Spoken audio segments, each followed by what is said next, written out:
নমস্কার, আমি হলাম রানী চ্যাটার্জি। ক্রাইম চক্রের নতুন এপিসোডে নিয়ে এসেছি এমন এক ঘটনা যা শুনলে আপনার গায়ের লোমও দাঁড়িয়ে যাবে। আমাদের দেশে যুবকরা সবসময় নিজেদের পরিবার ছেড়ে নতুন ভবিষ্যতের কথা ভেবে একটা নতুন শহরেই বসবাস শুরু করে। পিছনে ফেলে আসে বাড়ির বড়দেরকে, যারা নিজেদের বাড়ি এবং শহর থেকে মায়ার বন্ধন ছিন্ন করে ওদের সঙ্গে যেতে পারে না, আর নিজেদের জীবনটা একাই কাটিয়ে দেয়, যার সুযোগ নেওয়ার জন্য অনেক শয়তানি তৈরি থাকে।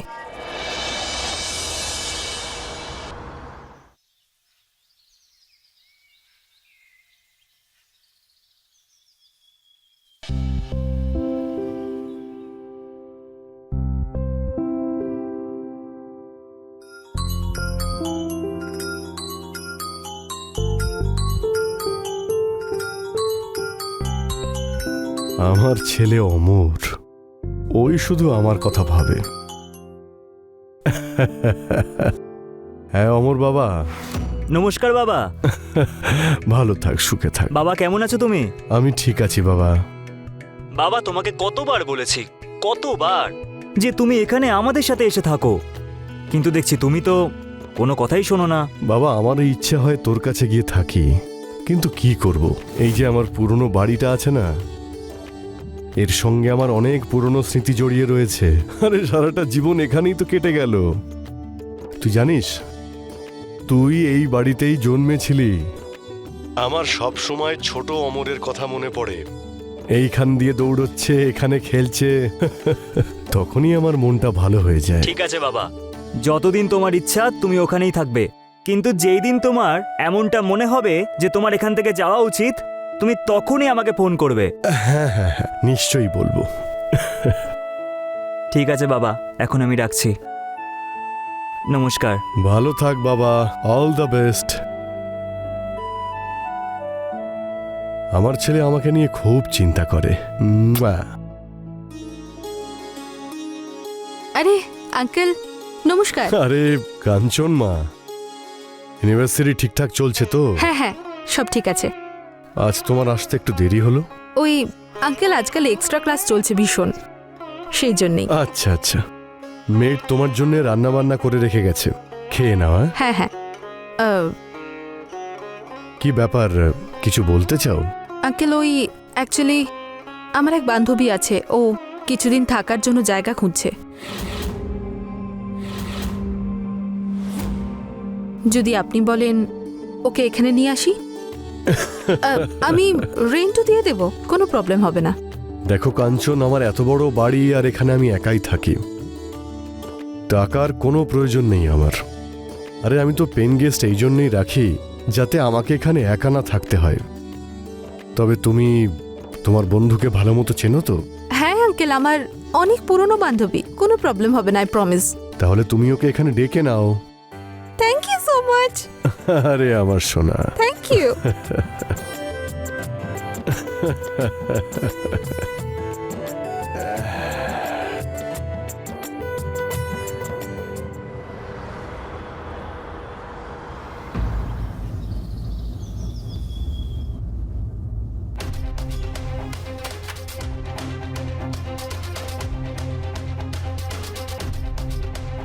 হ্যালো। হ্যালো, আপনাকে ঠিক চিনতে পারলাম না।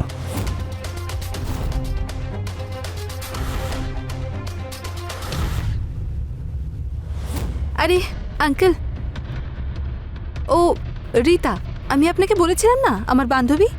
ও হ্যাঁ হ্যাঁ হ্যাঁ, মনে পড়েছে। হ্যাঁ হ্যাঁ। রীতা, এসো এসো, ভিতরে এসো।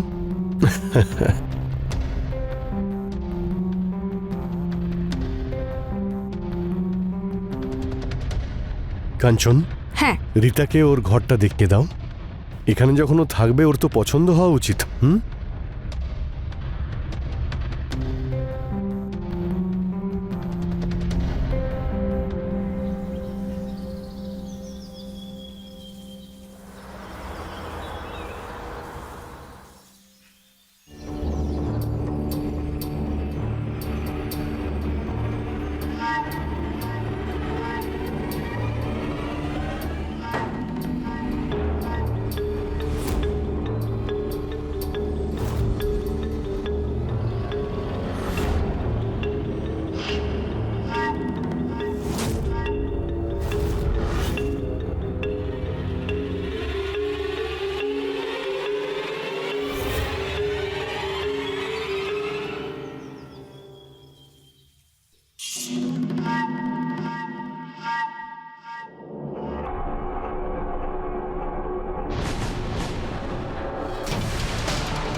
আরে রীতা, তুমি? হ্যাঁ, আসলে ঘুম আসছিল না, তাই এদিক ওদিক ঘুরে বেড়াচ্ছি। আর আপনাকে একা দেখলাম, তাই চলে এলাম। অনেক বছর ধরে একাই রয়েছি। আমার স্ত্রী চলে যাওয়ার পরে ও স্মৃতিটুকুই তো রয়েছে।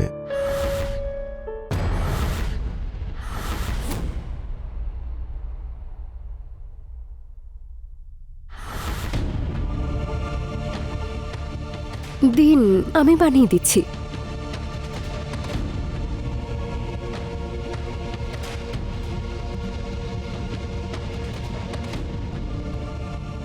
এই নিন। Thank you.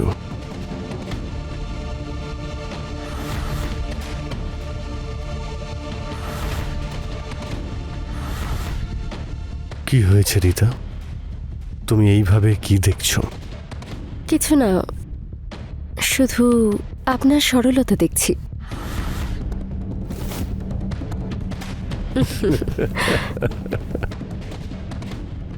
অদ্ভুত ব্যাপার।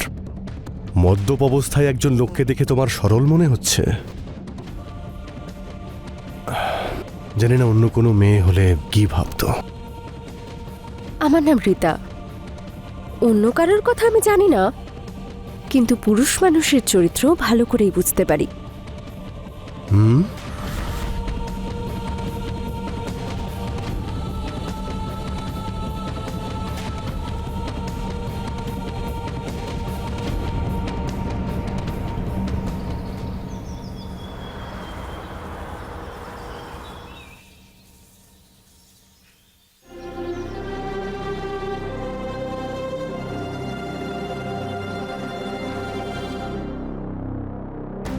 হ্যালো রীতা।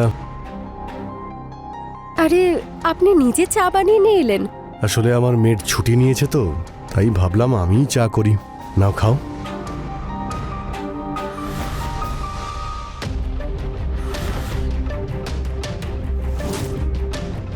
আরে বাহ, চা তো আপনি ভালোই বানান। হুম? Thank you. আচ্ছা, ব্রেকফাস্টে কি খাবে? আপনি রান্না করতেও জানেন? হ্যাঁ হ্যাঁ, আমি সব কিছু রান্না করতে পারি। তুমি একবার বলো না। তাহলে তো আপনার সাথে বেশ ভালোই বনবে। সেটা কিভাবে? আপনি বানাতে ভালোবাসেন আর আমি খেতে।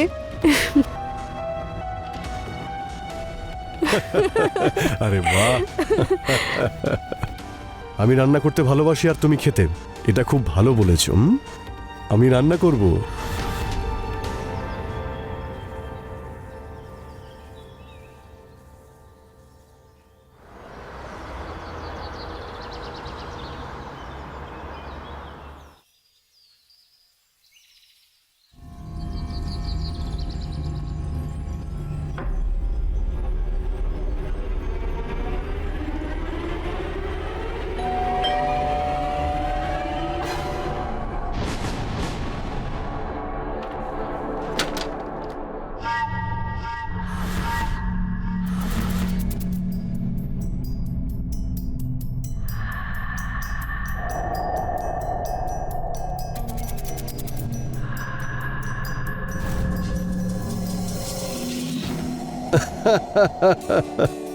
বাবা অমর। বাবা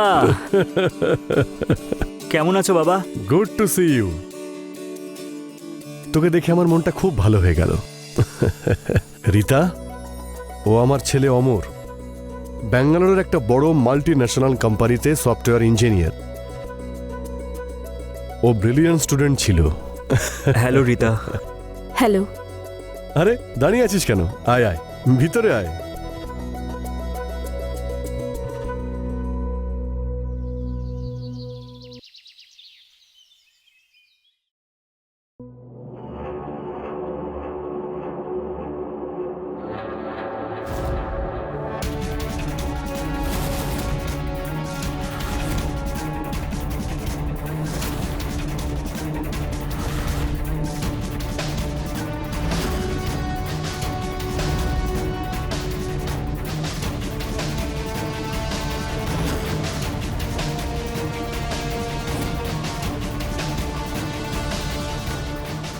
এটা কিরকম অসভ্যতামি? আসলে আমি অসভ্যতামি না, আপনার সাথে প্র্যাঙ্ক করছিলাম। এটা কি কোনো প্র্যাঙ্ক করার পদ্ধতি? যদি এরপরে আর কোনোদিন এরকম মজা করো তাহলে দেখে নিও।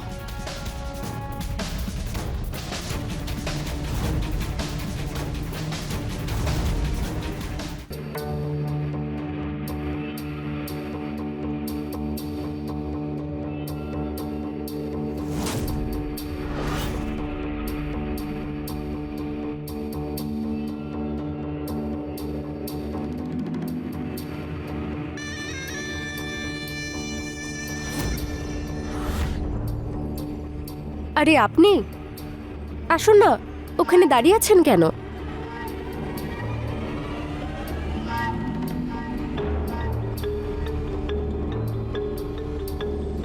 বসুন।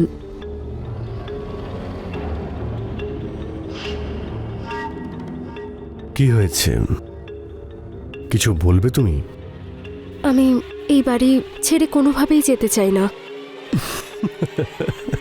তো কে বলেছে এই বাড়ি তোমাকে ছেড়ে যেতে? ওফো, আপনি বুঝলেন না। আমি আপনাকে বিয়ে করতে চাই।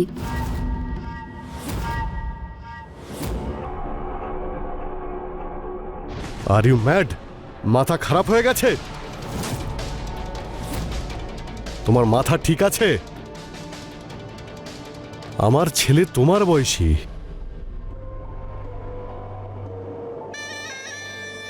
দেখুন, আমি আপনাকে বিয়ে করতে চাই, আপনার ছেলের সাথে না। আর আপনি যদি রাজি না হন তাহলে নিজেকে শেষ করে ফেলবো।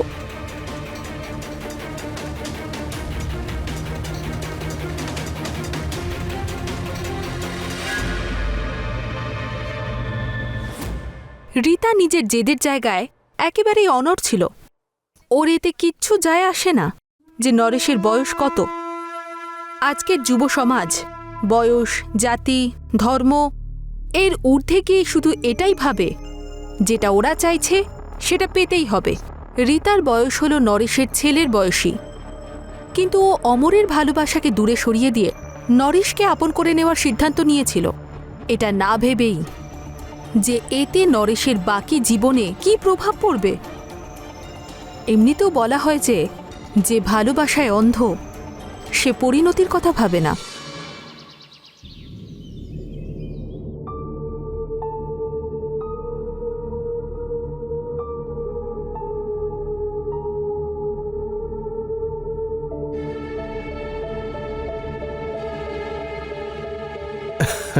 রীতা, চা খাও।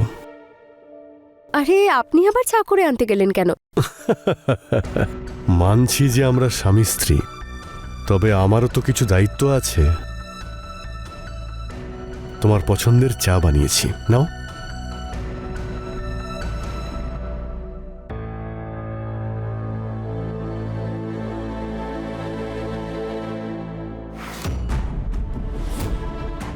কি হয়েছে?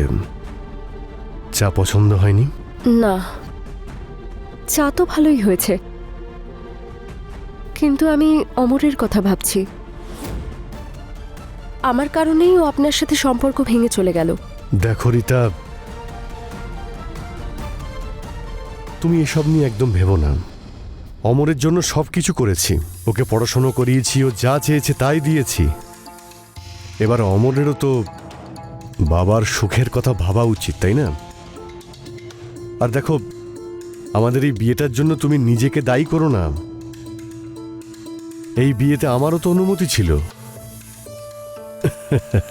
আর হ্যাঁ, আমি ভেবেছি যে আমার প্রপার্টির মধ্যে একটা অংশ তোমার নামে লিখে দেব। সেটার কোনো দরকার নেই। আমি তো আপনাকে পেয়েছি, আর আমার কিচ্ছু চাই না। আরে দরকার নেই মানে? আমি বলছি তো, জানি না আমি মারা যাওয়ার পরে কি। এরকম অশুভ কথা বলবেন না। আপনি বসুন, আমি আপনার জন্য জলখাবার আনছি। ঠিক আছে।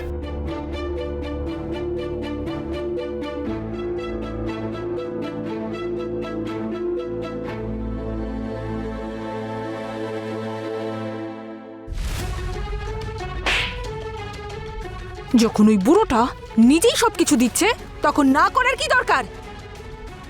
এখন উনি হলেন আমার স্বামী, আর আমি ওনাকে ঠকাতে পারবো না। Husband, husband, wow. তুই নিজের জায়গাটা ভুলে গেছিস, তার সাথে এটাও ভুলে গেছিস যে আমি তোকে কেন এখানে এনেছিলাম। আর হাজব্যান্ড, হ্যাঁ, ওয়াও। এটা তুই নিজেও খুব ভালো করে জানিস যে এই পুরো সম্পর্কটা তোর এই হাজব্যান্ড ওয়াইফের সম্পর্ক মিথ্যের উপর দাঁড়িয়ে। হতে পারে আমাদের সম্পর্কের শুরুটা মিথ্যে দিয়ে হয়েছে, কিন্তু এখন উনি আমার স্বামী। বেরিয়ে যাও এই বাড়ি থেকে।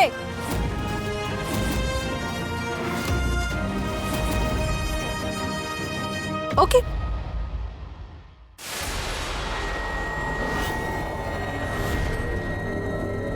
ইউ